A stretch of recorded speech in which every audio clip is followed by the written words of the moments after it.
Quiero compartir contigo el día de hoy una pequeña reflexión que he estado pensando en estos últimos días, en este último par de semanas, respecto a la vida espiritual, respecto a mi relación conmigo mismo y con Dios.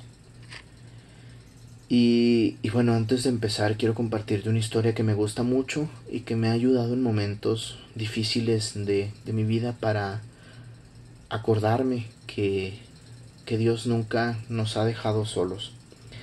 Esta pequeña historia es acerca de un hombre que cuando niño mamá lo quiso enseñar a rezar, pero papá dijo no, está muy pequeño, no te va a entender, aún no es el tiempo para hablarle de Dios. Crece un poco este niño y mamá lo quiere llevar a la parroquia para prepararse para recibir el sacramento de la comunión, y papá de nueva cuenta dice es demasiado temprano para pensar en Dios. Crece este niño, se hace joven, y mamá vuelve a insistir en que entre al grupo juvenil para prepararse para recibir la confirmación. Y en ese tiempo este joven ya tenía novia, y entonces la novia dice no señora, estamos demasiado enamorados, estamos planeando nuestro futuro, así que no tenemos ahorita tiempo para pensar en Dios. Crece este joven, se hace adulto y se casa, y ahora es la esposa quien le insiste, quien lo invita a que juntos asistan todos los domingos a la Santa Misa, pero él en ese tiempo ya tenía su propia empresa y estaba pasando por un momento de crisis casi al borde de la quiebra, y la esposa lo invita a que juntos asistan a un retiro espiritual para mejorar su relación como pareja, y para que ella le dice, para que encuentres luces, para que poco a poco puedas ir resolviendo toda esta situación de tu empresa. Y él le dice no, estoy demasiado agobiado en estos momentos para pensar en Dios. Finalmente esta persona envejece y cae enferma de gravedad al punto que queda postrado en una cama, y algunos familiares sugirieron acercar a él a un sacerdote para que platicara, para que lo acompañara en su enfermedad, recibiera la unción de los enfermos, pero algunos más de la familia dijeron no, ya es demasiado viejo para pensar en Dios. Finalmente este hombre muere, y cuando iban de camino a sepultarlo, alguien de la familia logra ver que enseguida de los demás familiares estaba el demonio, quien riéndose dijo demasiado tarde para pensar en Dios. Yo no sé si todo este tiempo de cuarentena has estado literalmente encerrado hasta el punto de que no te da ni la luz del sol, si has salido para lo más mínimo, acompañar a papá, a mamá, a comprar un poco de mandado, o si lo has hecho tú, si ellos siguen saliendo a trabajar, si alguien de tu familia ha sido contagiado por coronavirus. No sé qué esté pasando en tu casa, pero lo que sí sé es que es importantísimo que tú y yo aprendamos a responder, a dar respuesta a esa vida espiritual que tú y yo tenemos. Y el decir tener un tiempo para Dios no es que literalmente tus 24 horas las apartes para estar de rodillas sosteniendo un crucifijo o con tus manos juntas pidiendo a Dios acaba con esta pandemia, porque la vida espiritual no funciona del todo así. Por supuesto que la oración nos va a fortalecer y nos va a acompañar y nos va a iluminar para hacer y dejar de hacer muchas cosas que nos hacen daño, que no nos dejan ser felices. Pero, como decía, responderle a Dios no es nada más mediante doblar la rodilla y juntar las manos. Al contrario, eso, lejos de hacerlo todo el día y que te ayude, te va a hacer un mal. No porque, como decía, la oración no es mala, por supuesto que no es mala, pero de nada te sirve que estés de rodillas ante un crucifijo y que en tu casa quienes viven ahí contigo estén padeciendo, que tu papá esté, por ejemplo, sufriendo el no poder salir a trabajar y que tú no hagas nada para ayudarle, que mamá esté vuelta loca porque no puede salir y también ella era sostén económico de la casa, y que tú no te ofrezcas ni siquiera a lavar los trastes después de la comida.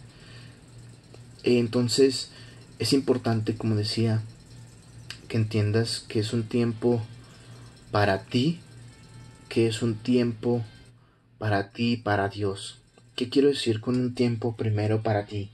Que tienes que pensar en lo que tú tienes que dejar de hacer, de tener, de decir, de ver, ¿sí? ¿Por qué? Porque aún estando en la casa, queremos hacer tantas actividades así como lo hacíamos afuera. Por supuesto, no hablo de la escuela y del trabajo, pero aún sin esas horas ocupado dentro de la escuela o del trabajo, uno se quiere ocupar viendo series, viendo películas, pintando la casa, haciendo diferentes actividades que en realidad no son tan importantes. Claro, te va a hacer mucho bien si haces ejercicio, si ves una serie, una película, si lees un buen libro, por supuesto que hace mucho bien. Pero vuelvo al ejemplo que te decía, de nada te va a servir que aumentes tu intelecto leyendo un buen libro si a tu familia no le vas a poder ayudar.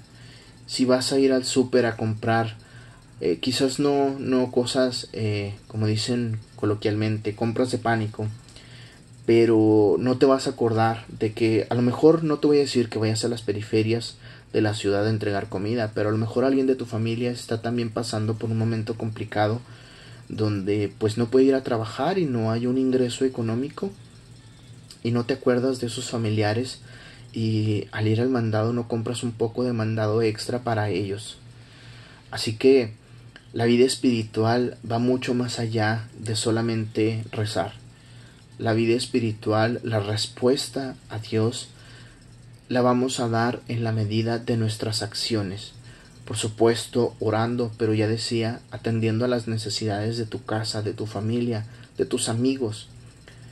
Te comentaba ahorita, a lo mejor alguien de tus familiares o de tus amigos, no sé, alguien conocido, ha sido contagiado de coronavirus. Bueno, ya trataste de comunicarte por lo menos por una videollamada con esa persona, un mensaje de WhatsApp, alguien que esté pasando por un momento difícil. Yo pienso en todas las personas que han tenido que sufrir la muerte de un familiar a causa de esta terrible enfermedad del coronavirus, que no los pueden ver, no pueden despedirse de ellos, son cremados directamente y no hay chance de, como comúnmente lo hacemos, de acompañar en la funeraria, y la gente está muriendo y no hay oportunidad de acompañarles en su dolor, digamos físicamente, como ya decía, dentro de una funeraria. Pero sí puedes mandar un mensaje, sí puedes hacer una videollamada que te va a ayudar a seguir en comunicación con esas personas a quienes quieres, que te quieren. Y no le pongas barreras, no pongas barreras, no pongas pretextos, porque ahora con tantas plataformas, con tantas maneras que podemos comunicarnos, no es necesaria la comunicación o la presencia física de la persona. Puedes hacerlo, como ya decía, con un mensaje, con una llamada, con una videollamada, etcétera. Lo importante es que sepas acompañar a las personas que están padeciendo todo esto. Y, y también decía, pensar en Dios es pensar en los demás, pensar en las personas, vuelvo al ejemplo, que están padeciendo por el hecho de no poder salir a trabajar. Acuérdate de esas personas. Si no puedes, si no está en tus posibilidades comprar un poco más de despensa, bueno, ahí sí cabe la oración. Señor, te encomiendo estas personas que tú sabes quiénes son, al personal médico, a las personas que trabajan en los diferentes, digamos, departamentos de salud pública, que están padeciendo incluso injustamente el hasta ser desalojados de sus propias casas por los vecinos porque están desinformados. Decía ahorita de los medios de comunicación, de las plataformas digitales. ¿Cuántas noticias falsas no te ha tocado leer, ver o escuchar? Por lo menos una vez yo estoy seguro que has recibido ahí en tu Facebook o en tu WhatsApp un video o un supuesto video de noticias sobre coronavirus y que eran de otra situación, de otra nación, y que tristemente tantas veces lo compartimos sin saber. Decimos a alguien le servirá y lo único que hacemos es crear un pánico colectivo. es crearle miedo a la gente, que por supuesto sí, nos quedamos en la casa, pero ella decía, no es nada más quedarte en tu casa de brazos cruzados, es ver por los demás. ¿Cuánto tiempo hace en esta cuarentena incluso que no platicas con tus papás sobre cómo te ven la vida, sobre qué planes tienes? No sé si has platicado con ellos sobre cuáles son tus planes al, no sé, terminar la preparatoria, al terminar la universidad, eh, qué es lo que ellos planean, si es que desgraciadamente los van a correr del trabajo porque no van a haber suficientes ingresos para recontratar a todo el personal a lo mejor. Es importante, como ya decía, y eso también es parte de la vida espiritual. La vida espiritual, insisto nuevamente, no es nada más la oración. La vida espiritual o la respuesta que vamos a dar a Dios está primero en uno, es decir, en pensar primero en lo que a mí me hace daño y después pensar en los demás. Pensar, ¿qué me hace daño?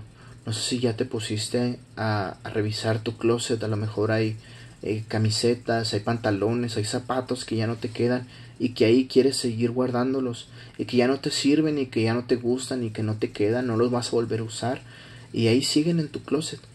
Será un buen momento para que los tomaras, los pusieras a lo mejor en una bolsa y en una oportunidad los llevaras a una parroquia, a una institución del gobierno que le podrán dar un buen uso repartiéndolo a alguna persona que lo necesite. Ya decía ahorita de la comida, pero lo importante es que siempre hay un tiempo para Dios.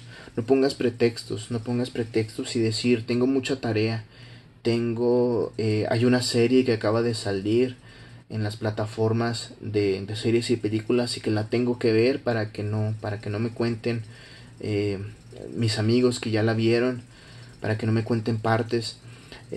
Insisto, no pongas pretextos, siempre hay un tiempo para Dios, siempre hay tiempo para Dios, siempre hay tiempo para los amigos.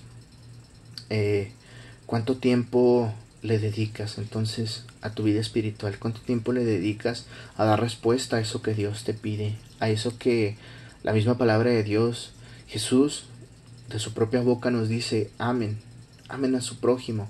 Y esa es la manera en la que vas a amar a tu prójimo. No literalmente diciendo te amo todo el tiempo, no, sino con las acciones más que con las palabras.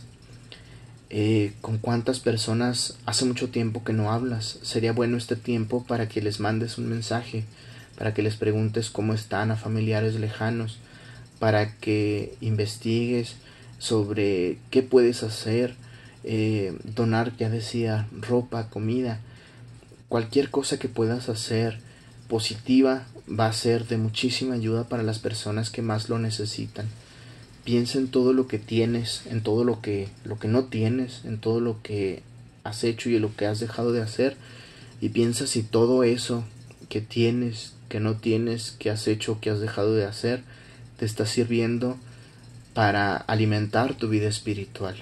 Que eso te está haciendo para decir, Señor, aquí está lo que yo te estoy respondiendo. Aquí está lo que tú me has pedido, aquí lo he estado multiplicando de esta manera concreta. Insisto, la vida espiritual no es solamente la oración. Hablan más tus acciones que tu oración. Porque en tu casa, decía al principio, puedes hacer mucha oración, pero si te va a dar lástima solamente la gente que está padeciendo todo esto del coronavirus, entonces no eres una buena persona. No te hace una buena persona solamente el decir pobrecitos. Es importante que hagamos algo cada uno, quedarnos en casa, hacer oración, por supuesto, cualquiera de las actividades que ya he estado mencionando, pero haz algo, no te quedes de brazos cruzados. Insisto, siempre hay un tiempo para Dios, siempre hay un tiempo para Dios.